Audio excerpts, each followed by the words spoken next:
अब यहाँ पर आपको दिया हुआ है x comma y is related to u comma v। हमेशा क्या होता है, एक एलिमेंट दूसरे एलिमेंट के साथ रिलेटेड होता है, वैसे ही क्वेश्चन आपको दिए जाते हैं। बट यहाँ पर एक पूरा ऑर्डर्ड पेयर दूसरे ऑर्डर्ड पेयर के साथ रिलेटेड है, और दोनों के बीच में रिलेशन क्या दिया हुआ है, x we is equal to Y u. इस तरह का रिलेशन दिया हुआ है अब आपको। ओके, अब आपको इसको इक्विवेलेंस शो करना है। कैसे करोगे?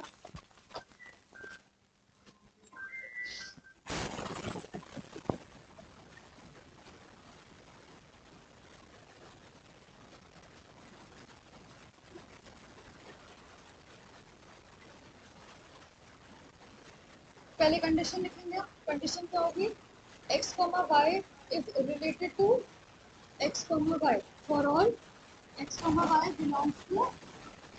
ठीक है, अब इसके बाद कैसे शो करोगे, यहाँ पर दोनों का रिलेशन क्या है, सबसे पहले दोनों एक्सट्रीम्स मल्टीप्लाई हो रहे हैं, उसके बाद दोनों के मिडिल मल्टीप्लाई हो रहे हैं, यही आ रहा है यहाँ पर। तो यहाँ पर भी अगर x comma y y comma x के साथ रिलेटेड है, तो इसका मतलब क्या होगा, extremes x y is equal to y x. और अगर आप इसको रीअरेंज करके लिखो तो clearly x y is equal to x y होगा। तो इसका मतलब क्या है कि ये x comma y is related to x comma y, therefore it is reflexive. ठीक है, अब मेन इसका सिमेट्रिक एक बार समझ लो, फिर रिफ्लेक्सिव को दोबारा से देखना। ठीक है, अब एक बार इसका सिमेट्रिक समझ लो, अगर कोई डाउट रह जाएगा ना तो वो सिमेट्रिक से क्लियर हो जाएगा। अब सिमेट्रिक में कंडीशन क्या होती है, if x comma y is related to u comma v, then u comma v is related to x comma y for all x comma y comma u comma v belongs to a। Clear? अब सबसे पहले क्या दिया हुआ है, since x comma y is related to u comma v, इसका मतलब क्या हो गया, एक्सट्रीम्स मल्टीप्लाई, यानी कि x we is equal to Y u. Clear? और अब हमें लेकर क्या आना है, that u comma v is related to x comma y। तो यानी कि सबसे पहले क्या करना है, एक्सट्रीम्स को मल्टीप्लाई करना है, which means u comma y is equal to v into x, u y is equal to v x। तो अब आपको इसको यूज कर कर ये लेकर आना है, बस रीअरेंज कर कर ले आओगे तो ये क्या हो जाएगा आपका, उधर ले जाओ उसको, vx बन जाएगा और ये आपका ui आ गया। क्या? तो हमें ये लेकर आना था, ये लेकर आना। क्या? तो देयरफॉर क्या हो गया, therefore u comma v is related to x comma y for all u comma x comma y belongs to r, therefore ये सिमेट्रिक है। ठीक है, अब एक बार ट्रांसलेट खुद से ट्राई करो, ये हटा दूं, रिफ्लेक्सिव कैसे समझ। अच्छा, रिफ्लेक्सिव में क्या है, x कॉमा वाई जो है वो x कॉमा वाई से रिलेटेड, यानी कि a रिलेटेड टू a होता है ना। अब यहाँ पर जो a और a है वो ऑर्डर्ड पेयर है, x comma y related to x comma y. तो यहाँ पर मल्टीप्लाई कैसे हो रहा है, पहले एक्सट्रीम्स मल्टीप्लाई हो रहे हैं, उसके बाद ये मिडल टर्म्स मल्टीप्लाई हो रहे हैं। क्लियर है? तो यहाँ पर इसका मतलब क्या, अगर मैं इसको अरेंज करके लिखूँ तो वाई एक्स आपका एक्स वाई ही बन जाएगा। तो जो भी आपका पहले था, इक्वालिटी के साइन के पहले था, वही इक्वालिटी के साइन के बाद भी आ गया। तो यहाँ पर बस इतना सा ही रहेगा कि x comma y equal to x comma y आपको लेकर आना, बस इसमें खाली इतना सा ही है। अब एक बार ट्रांजिटिव करो खुद से।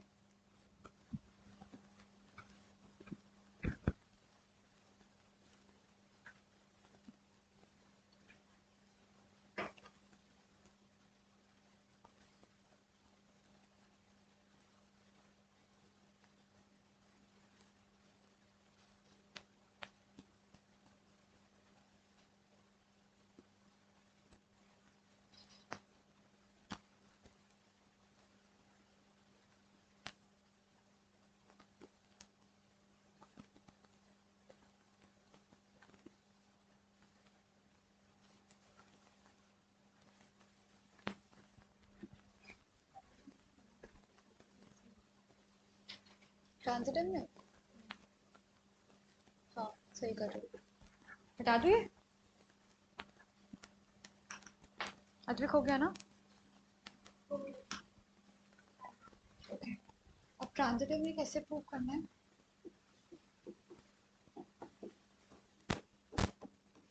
ट्रांजिटिव चेक करना है हमें, उसमें क्या करना है आपको, if x, y is related to u, v and u, v is related to a, b, then x, y is related to a, b. ये चीज आपको लेकर आनी है, ठीक है? करा है, किस किसने कर लिया है वाला? किससे हो नहीं रहा? किससे हो नहीं रहा? अच्छा, अभी नोट कर रहे थे आप? चलो कर लो, एक बार ट्राई कर लो। हो गया? ट्रांजिटिव भी हो गया? एग्जाम में तो नीचे ही शो करोगे ना? ठीक है।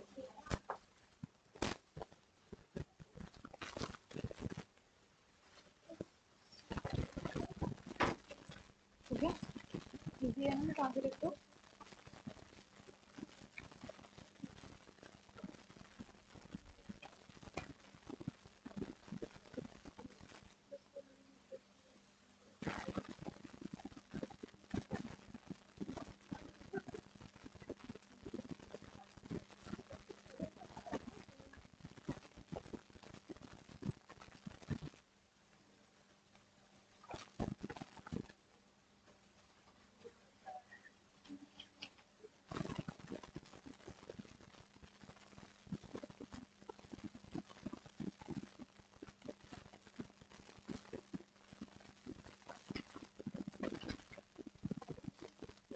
हो गया?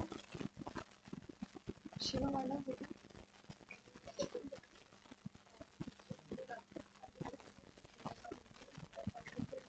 हाँ, एक्सट्रीम्स बिल्कुल।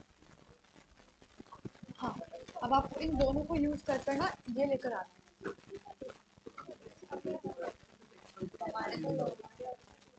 X B equal to Y A. हाँ, देखो एक बार, इसका मतलब क्या है? X we is equal to Y U, okay? और इसका मतलब क्या है? U B is equal to V A, ठीक है? अब यहाँ पर एक्स वाई ए बी के अलावा कोई भी टर्म नहीं है, तो यहाँ पर एक काम करते हैं हम, वी कॉमा यू निकाल लेते हैं इससे, क्योंकि वी कॉमा यू दोनों में है। वी कॉमा यू यहाँ पर क्या आएगा? वाई बाई एक्स, और वी बाई यू यहाँ पर भी क्या आएगा? B by A. तो हम दोनों v बाई यू को इक्वेट करेंगे, ठीक है? तो वो क्या बनेगा? y by X is equal to, बोलो, b बाई ए। तो ये क्या हो जाएगा? A Y is equal to X B. थोड़ा बहुत रीअरेंज करोगे वो चीज लाने के लिए, तो क्या लिखोगे आप इसको? X B is equal to Y A. तो यही आ गया। दिस शोज कि x, y is related to a, b, ठीक है? कर लिया सबने? हो गया? हो गया सबका?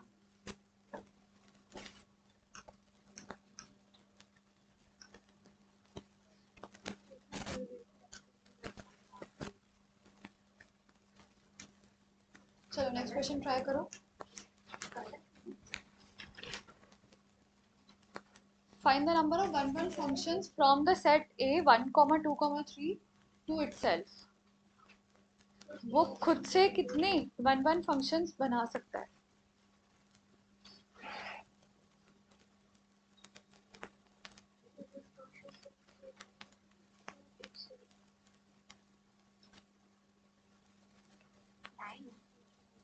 नहीं,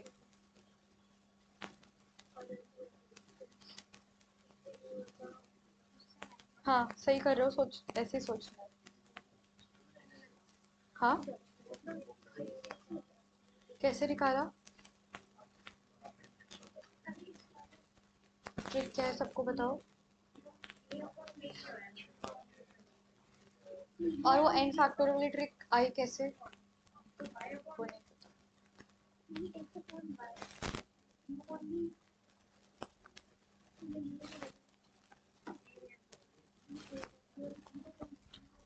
ओके देखो यहाँ पर क्या दिया हुआ है, एक सेट ए है जिसके अंदर 1 2 3 एलिमेंट्स है और वो खुद से ही रिलेटेड है। ठीक है, अरे आप देखना, ये जो वन एलिमेंट है इसके पास वन वन फंक्शन बनाने के लिए कितने ऑप्शंस है? 3 ऑप्शंस है। क्लियर? अब ये कुछ कह रहे हो? नहीं नहीं, ये इसके साथ पेयर हो सकता है या फिर इसके साथ या फिर इसके साथ, तीनों नहीं होगा, तीनों में से कोई एक ऑप्शन है। क्लियर? अब नाउ फॉर एग्जांपल अगर वन की इमेज वन है, क्लियर, अगर वन की इमेज वन है तो यानी कि आउटपुट आपके कोडोमेन में से वन की प्री इमेज है, तो अब आप इसको दोबारा से नहीं देखेंगे। तो टू कितने किस किस के साथ अपनी इमेज, किस किस की इमेज साथ इमेज बना सकता है? टू और थ्री के साथ। तो यानी कि टू के पास कितने ऑप्शन है? टू।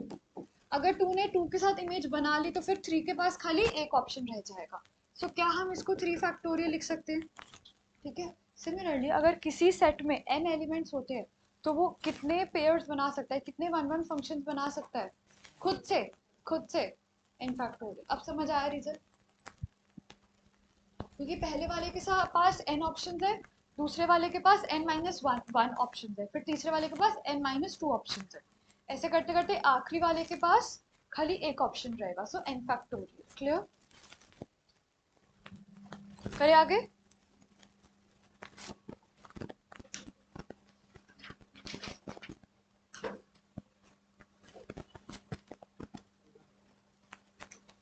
ओके, क्वेश्चन रीड करेंगे एक बार। लेट ए 1 2 3, एक सेट ए है जिसके अंदर तीन एलिमेंट्स है 1 2 एंड 3। ठीक है, then show that the number of relations containing 1 2 and 2 3 which are reflexive and transitive but not symmetric is 3। Question में मतलब समझ आया? क्वेश्चन कह रहा है कि आपको ऐसे रिलेशंस बनाने हैं जो कि रिफ्लेक्सिव और ट्रांजिटिव हो बट सिमेट्रिक ना हो। ठीक है, बट और एक बात ध्यान रखना, उसमें 1 2 और 2 3 होने जरूरी है। तो इस तरह से ऐसे इस चीज को सेटिस्फाई करने के लिए जितने भी रिलेशंस बनेंगे दैट विल बी 3। ओके, दोबारा बताऊं एक बार, एक बना के दिखा दूं। आपको क्या करना है, एक ऐसा रिलेशन बनाना है जिसके अंदर 1 2 और 2 3 होना चाहिए, ये कंपल्सरी है। ओके, और जो ये रिलेशन बनेगा वो रिफ्लेक्सिव और सिमेट्रिक होना चाहिए बट ट्रांजिटिव नहीं होना चाहिए। क्लियर? रिफ्लेक्सिव बना but not transitive, sorry but not symmetric, यानी कि वो आपका रिफ्लेक्सिव और ट्रांजिटिव होना चाहिए बट सिमेट्रिक नहीं होना चाहिए। ठीक है, सो रिफ्लेक्सिव होने के लिए क्या होना चाहिए इसमें? 1 1 2 2 और 3 3, 1 1 2 2 एंड 3 3 होना चाहिए। ठीक है, अब ये आपका जो रिलेशन है ये रिफ्लेक्सिव तो बन चुका है। ठीक है, और ट्रांजिटिव, क्या ये ट्रांजिटिव भी है? अभी नहीं। ट्रांजिटिव बनाने के लिए क्या करना है? 1 3। क्या अब ये ट्रांजिटिव है? बट क्या ये सिमेट्रिक है? ये सिमेट्रिक है? सिमेट्रिक तो नहीं है। ठीक है, तो ये हमने R1 पहला रिलेशन बना दिया है जो कि इन दोनों को कंटेन कर रहा है। ये दोनों ऑर्डर्ड पेयर भी आ रहे हैं इसके अंदर और ये रिफ्लेक्सिव और ट्रांजिटिव भी है और ये सिमेट्रिक भी नहीं है। ठीक है, ये दोनों ऑर्डर्ड पेयर आ रहे कंपल्सरी हैं। ठीक है, क्लियर? अब ऐसे करते करते आपको दो और रिलेशंस बनाने जो इस चीज को सेटिस्फाई कर रहे हैं।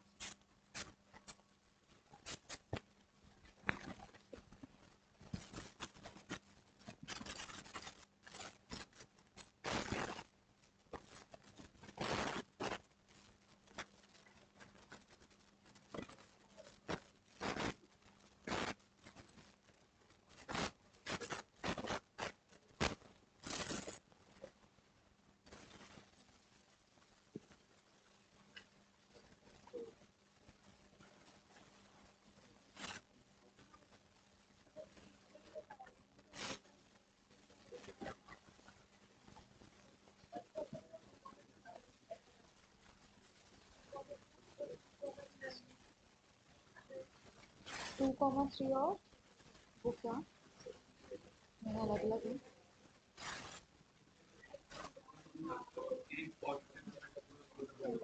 नहीं नहीं, सारे होने चाहिए। चेक करवा दो अगर कोई बना लिया है तो दिखाना एक बार। सबसे फर्स्ट वाला करा, वो तो मैंने ही बनाया था। अभी दूसरा करा। बनाया किसी ने तो चेक कराओ, बाद में बात कर लेना, अभी क्वेश्चन कर लो। लो 1 2 2 3 1 1 2 2 3 3 1 3 और 2 1 चेक कर लेते हैं। 1 2 2 1 2 3 1 2 1 सही है ये। आठ पूरा बना के दिखाओ फिर पता चलेगा। 1 2 2 3 1 1 2 2 3 3 और 1 3 3 2 3 2 3 2 करा आपने।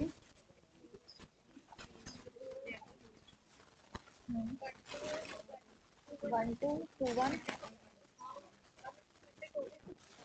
इस कौन सा बट 2 3 का 3 2 थोड़ी है।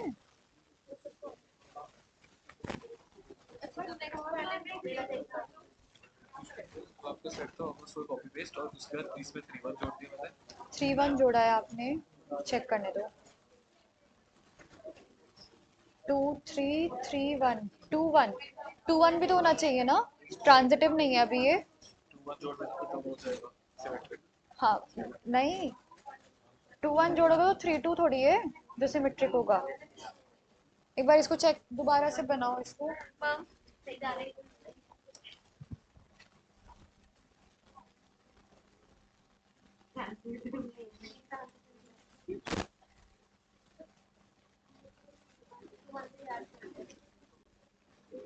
और 2 3 3 1 ट्रांजिटिव होने के लिए 2 1 होना चाहिए।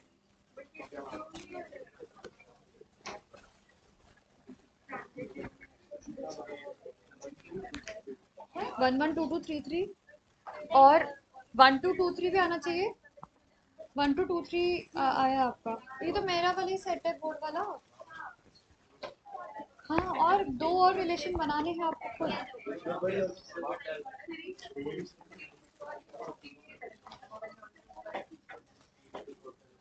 फिर 2 3 3 1 2 1 भी तो होना चाहिए ना, ट्रांजिटिव नहीं है ना अभी, ट्रांजिटिव करो ना पहले,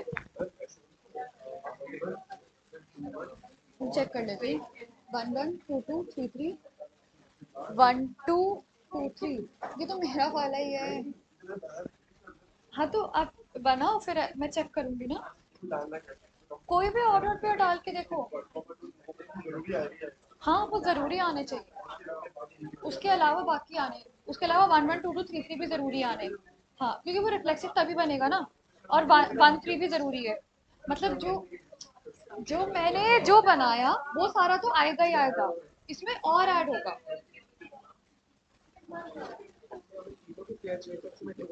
सिमेट्रिक हाँ तीनों के चाहिए, नहीं तीनों के चाहिए तब सिमेट्रिक होगा।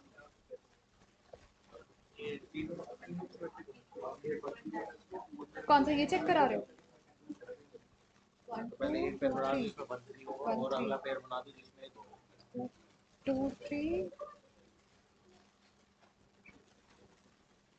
3 1 2 1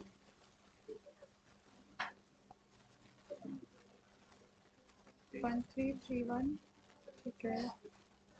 और हाँ ये तो अरे क्या हो गया बातें नहीं।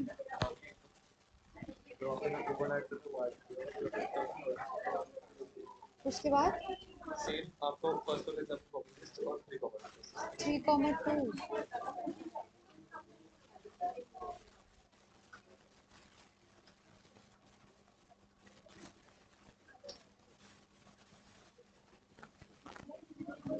क्या कर रहे हो, क्वेश्चन कर लो। यही है। हाँ हाँ सही है, मैं एक बार रीचेक करवा देती हूँ।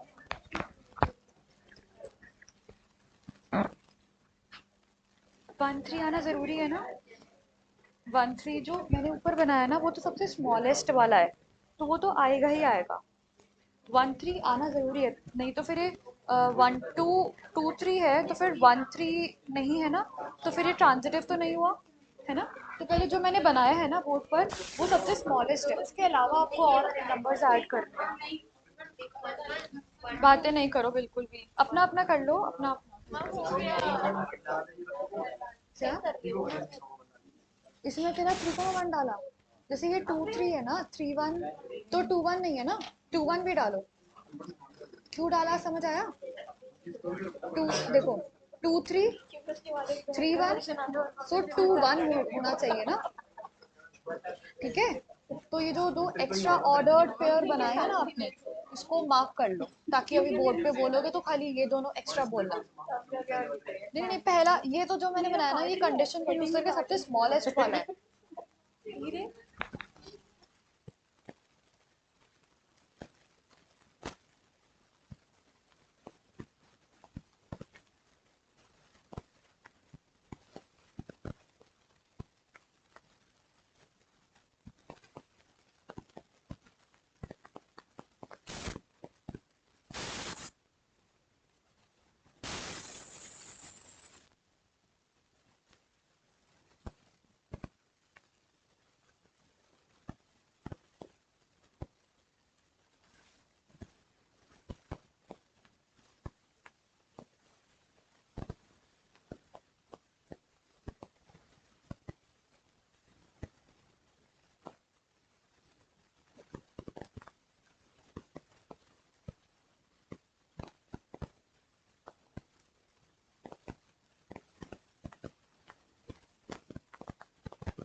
Okay, then x1 upon 1 minus x1 is equal to x2 upon 1 minus x2.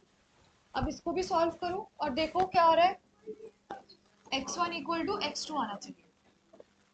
Okay, सो ये हो गया हमारा 1 1 प्रूफ. ओके, अब ऑन टू भी आप प्रूफ करेंगे दोनों केसेस में. ऑन टू कैसे प्रूफ होता है, फर्स्ट स्टेप क्या होता है, let f x equal to y, which means y is equal to x upon 1 plus x. Cross multiply, so y plus yx is equal to x. Okay, then y is equal to x minus yx. Now y upon 1 minus y is equal to x. Okay, इसके बाद आप क्या लिखेंगे, for all y belongs to codomain. और codomain क्या है, when x is such that x belongs to r such that x lies between -1 to 1. There exists y belongs to r. ठीक है, ये पूरा वही ऊपर वाला लिख देंगे. ठीक है, नाउ यहाँ पर भी क्या करोगे, let f of x equal to y. Now y is equal to x upon 1 minus x. Okay, now this becomes y minus y x is equal to x. Y is equal to x plus y x. Now y upon 1 plus y is equal to x. Again, for all y belongs to x belongs to r such that x lies between -1 to 1. There exists x belongs to r. Therefore 1 1 भी है और ये onto भी है. Hence it is equivalence. Clear है?